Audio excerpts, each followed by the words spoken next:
Hello guys, today I will be taking a brief look of Casio G-Shock watch. It's going to be the G-7710-1ER. I think it's an interesting model because it's really not that popular, or at least in my opinion.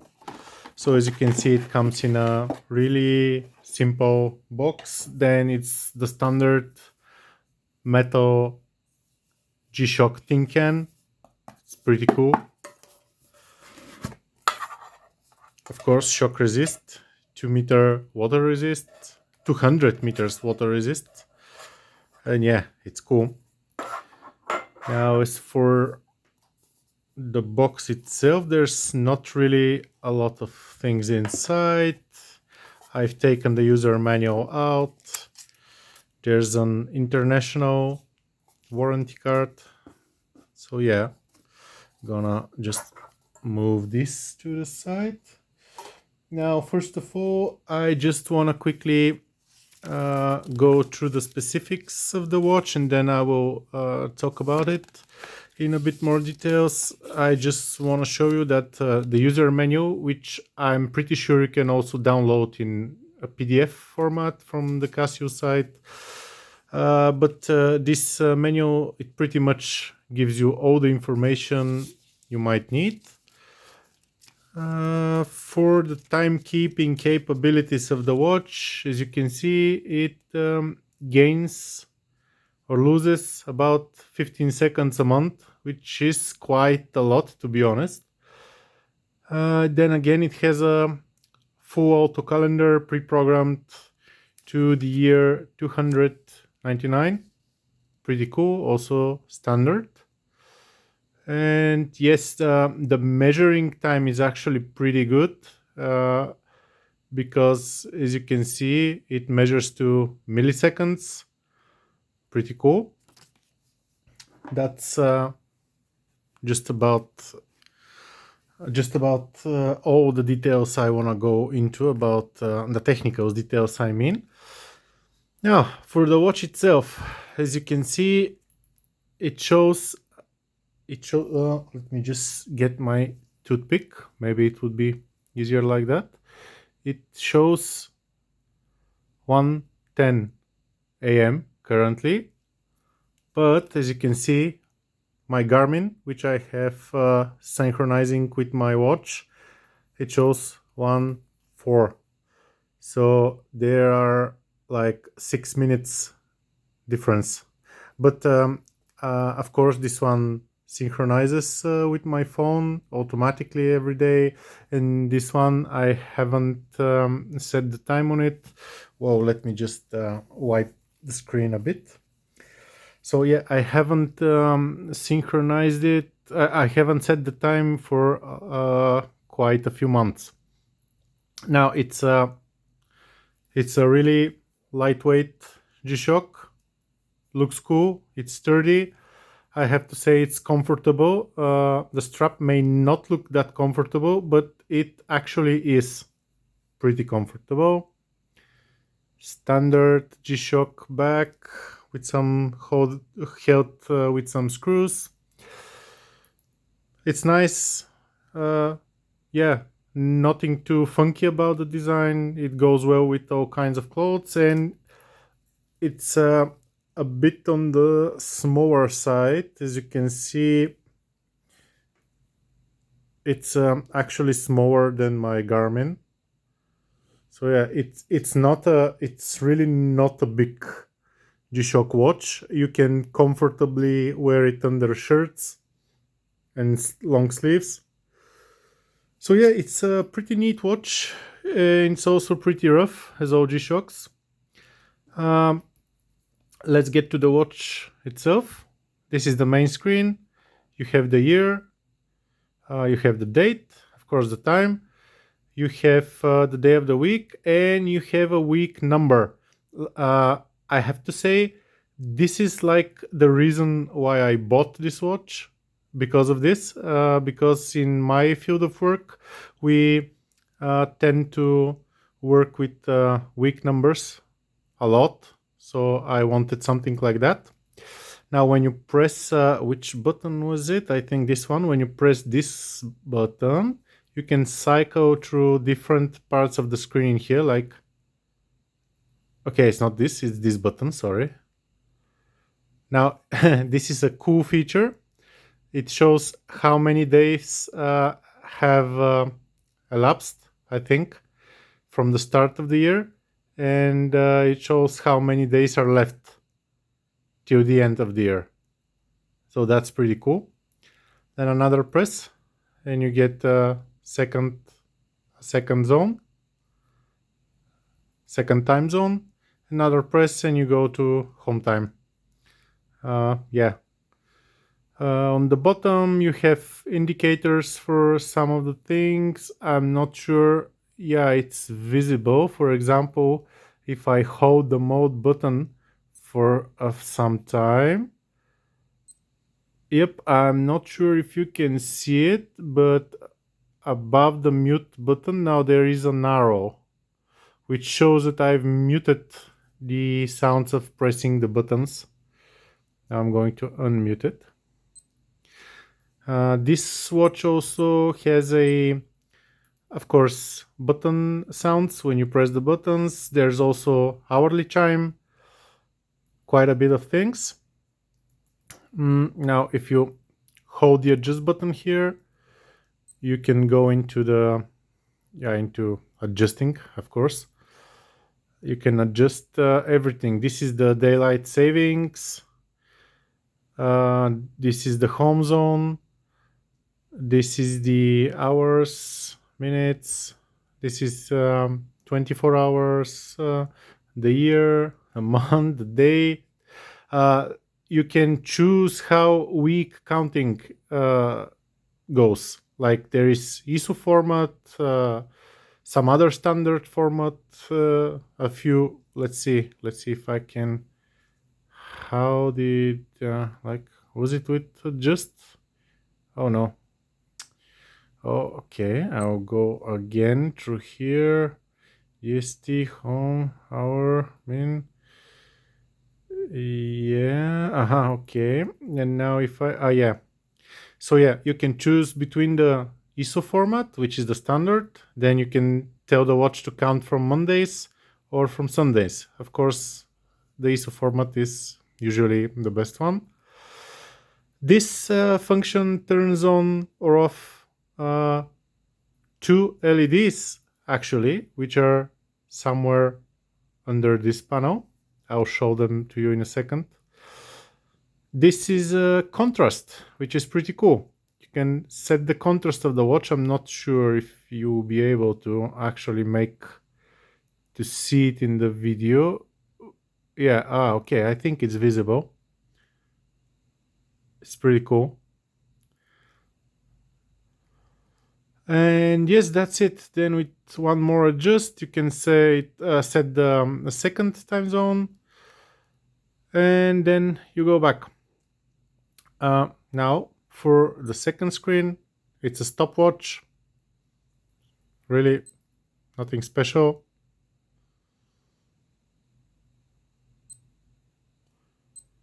Just a regular stopwatch. Of course, as you can see, such precision in counting is really not that common in G-Shock watches or any watches really. And this watch, from what I know, was made and is advertised like that for motorcycling. Like that's, for example, the reason.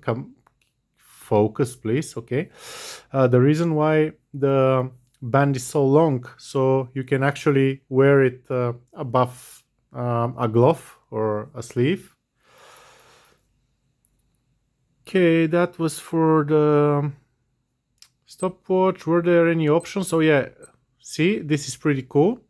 You can choose to start the stopwatch instantly, or with the press of the adjust button, you can set this little, okay. You can set this little timer here, countdown timer, and look what happens when I start it, see how a LED light will show. There's a cool animation at first, and then this thing counts, and then bam, another LED comes into play.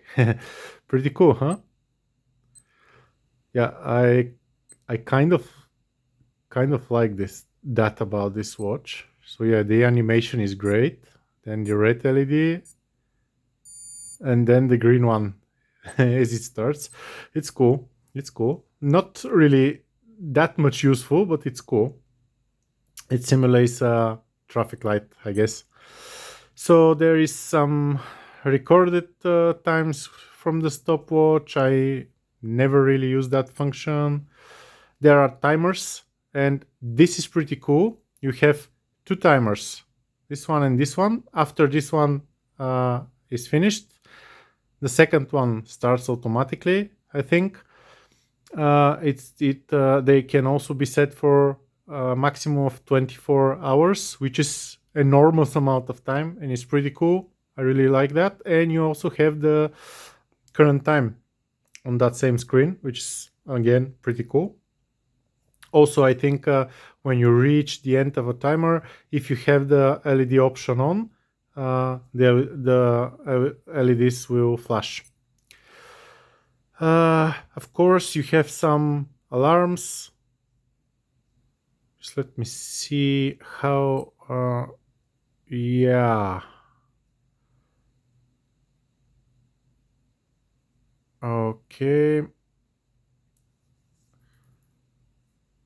Yeah. Okay. That's how you cycle through them. This is the SIG. This is the signal, the hourly signal. I keep it off because I don't really wear the watch a lot, and I don't want it to have something wasting its battery for really no reason. But yeah, that's where you set the signal, the hourly signal, and you have 1, 2, 3, 4, and a snooze alarm. So 5 alarms in total. Pretty cool. Have a world time. Again, pretty cool. And this is the home screen. And honestly, that's about it. Now see, if I hold the B button, LED test initiates. So you can enjoy the LEDs and see they work. It's cool. If you hold the B and D buttons, so this and these buttons, for a few seconds, for 2 seconds, I think. Now so if you hold those two buttons for 2 seconds, an automatic display mode is engaged, and the watch will cycle through the watch faces on its own. Not sure what's the purpose of that. Maybe if you are having it in a store and you want to keep it on a stand for people to look, don't know. Still a gimmick, but nice one. There is also an auto light. I forgot how to turn it on, honestly. But yeah, it's standard for every G-Shock and for almost every other watch on the planet that has an LED light. So basically, if you have the watch like that, and if you do this, it will turn on the light. Something cool, really cool about the light. The only LEDs on this watch are for just for entertainment, I'd say. But the light does not come from an LED. It actually comes from a chemical process, which is called electroluminescence. And it's pretty cool. It lights the entire display. Check this out. Yeah, it's great. I'm not sure why, but through the camera it looks bluish, I guess. But it's actually green. So yeah, it's green. It's not blue. It's pretty cool. So yeah, From what I know, electroluminescence has life expectancy, so to say. You can use it a few thousand times or so before it expires. It's not forever like an LED potentially is, but it lights up the entire display and looks much better. Hmm. What else to say? Yeah, it costs about 90 euros if you don't catch it on a promotion. It's honestly not a lot. The battery, I'm not sure, but I think I've read somewhere it may last about 5 years. Uh, and yeah, it's a comfortable watch. Now, let me just place it on my hand so you can see how it looks like.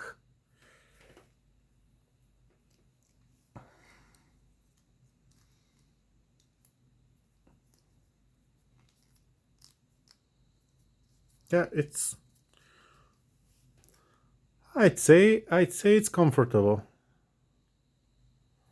Let's just remove those so the focus is not lost. But yes, it's comfortable. I have somewhat of large wrists. Okay, maybe not large exactly, but they are about 19.5 centimeters here. So about 19 here and about 20 here, about 19 here and about 20 here. So you can see how it looks on my hand. It's rather small. If you have problematic eyesight, I'm not sure if you'll be able to read it. And also sometimes with bad lighting, you can't really see the display that good, but on a bright sunlight, it's pretty cool. As I said, it's comfortable. It fits nicely under clothes. It's all we know. Good watch. Something worth mentioning. I bumped it against I don't know what, and as you can see here, I've actually managed to damage the bezel. But yeah, it's just superficial external damage, and that's what the bezel is for. There aren't many sharp edges, so it doesn't really catch on sleeves. It's really nice to wear. I haven't opened it yet to change the battery. I've been having it for I think 2 years, more than 2 years, and it's still running strong. I've played a lot with the electroluminescence, and I've played a lot with the LEDs, and I've played a lot with the sound, and it's still running pretty strong. So I'm sure this battery will last a lot. It's generally a nice, cheap, comfortable watch which has a lot of functions other Casio watches don't have. This is it compared to the Garmin.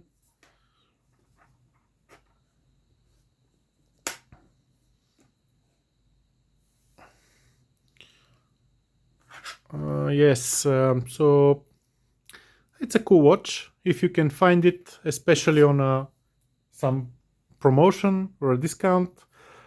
And if you are into G-Shock watches, I would strongly recommend buying this one because honestly, it has functions that not many G-Shocks have. Something else interesting. Let's see if we can actually demonstrate it here. Oh yeah, okay. You see how the seconds are counted? It's a nice ring And now it will jump to here. I think, yeah, there it is.